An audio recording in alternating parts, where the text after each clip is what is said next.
जब भारत में ईवीएम नहीं थी तब कैसे होती थी वोटिंग्स, और ईवीएम जब आ गई तब वोटिंग का तरीका कैसे बदला। वोटिंग का तरीका जानने से पहले मेरे चैनल उर्दू पॉइंट 09 को सब्सक्राइब करें ताकि मजीद आने वाली जानकारी आप तक पहुंच सके। साल 2004 तक भारत ने ईवीएम को अपनाया नहीं था। उससे पहले मतपत्रों यानी बैलेट पेपर का इस्तेमाल करके वोट डाले जाते थे।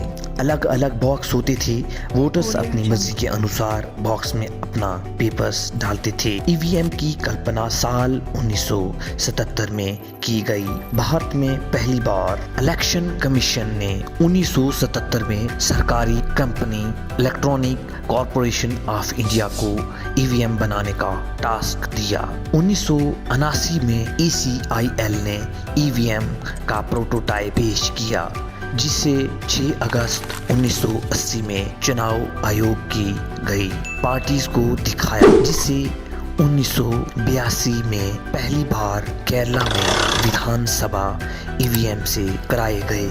ईवीएम से उस वक्त चुनाव कराने का कानून नहीं था, इसलिए सुप्रीम कोर्ट ऑफ इंडिया ने ईवीएम द्वारा वोटिंग द्वारा चुनौती दी गई, जिसके बाद उन चुनावों को रद्द कर दिया गया। इंडिया में साल 2004 ईवीएम से चुनाव हुए। देश में 14वें लोकसभा में ईवीएम का इस्तेमाल हुआ। कुछ जगहों पर 17,500 से ज्यादा मशीन्स रखी गई। 2004 के बाद सारे चुनाव ईवीएम से होते रहे। एक ईवीएम 2 यूनिट से मिलकर बनती है। पहली कंट्रोल यूनिट, दूसरी बेल्टिंग यूनिट। 2 यूनिट को 5 मीटर केबल से जुड़ी होती है। कंट्रोल बूथ में मतदान अधिकारी के पास रखी होती है, जबकि बेल्टिंग यूनिट मशीन के अंदर होती है, जिसका इस्तेमाल वोटर करता। चुनाव होने बाद मतदान अधिकारी क्लोज बटन को दबाकर ईवीएम को